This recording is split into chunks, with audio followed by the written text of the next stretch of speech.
Қарақалпақ десең өзіңе тиіп кетеді, дегенмен қарақалпақ болып тұр осы мәселені көтермесең, күл алысып хау жалып баратқандай. Біз сондай халықпыз да, ізімізден хақ өсек айтылып жатса, хақ сөз айтылып жатырса, ол өтірік, ол жалған деп оған ітібар бермейміз өсекке. Адамдар айтса айта берсін, адамдар не демейді, адамдардың өсегі таусылмайды деп, ит өре бере, караван өте береді дейміз. Бірақ той беретұғын болсақ, ямыз қалым алатұғын болсақ, өмірімізде бір мәрте той береміз, ямыз өмірімізде бір мәрте қалым аламыз. Бәрібір адамдардың өсегіне ітібар береміз. Той беретұғын болсақ, басымыздан асып кредитке батамыз. Ал қалым алатұғын болсақ, аузыңа бірінші келген санды айтамыз 80 миллион, 100 миллион деп. Оны қазір Қарақалпақта 2-ның 1-і бере алады дейді. Себебі біз Қарақалпақта сондай байымыз ғой, бір айлығымыз 3 айға жетеді. Олардың айтатұғыны қыздың қадірі, қыздың құны, қыздың бақыты. Барған жерде суға тастай бату үшін қалың малды опырып алуымыз керек дейді.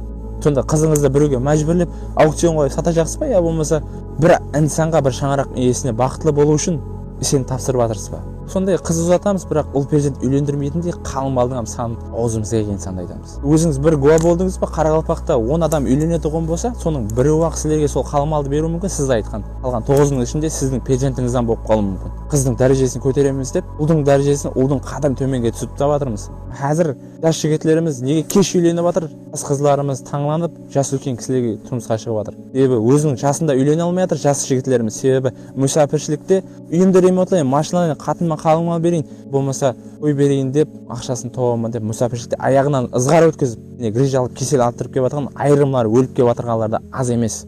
Расымен қыздың қадірін көтереміз деп, ол перзенттеріміздің дәрежесі төменде жатырыпты.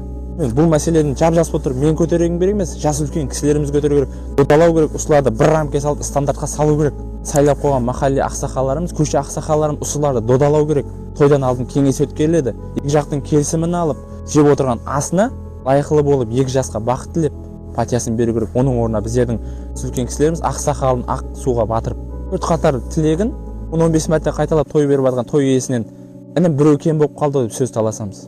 Осы жауапкершілікті ала алмағаннан кейін қазір әйелдеріміз бұл жауапкершілік өз мойнына алып жатыр. Әйел басқарған ел ешқашан ел болмайды. Жерде ауызбіршілік қашады, ыдырғаушылық болады. Расымен әйелдеріміз келді, қалың малымыз көтерілді, керек емес үрпәт етіледі, басқа миллеттегі үрпәт етіледі, өзімізге біріктіріп алды. Өзімізде тап үрпәт жетіспейтіндей.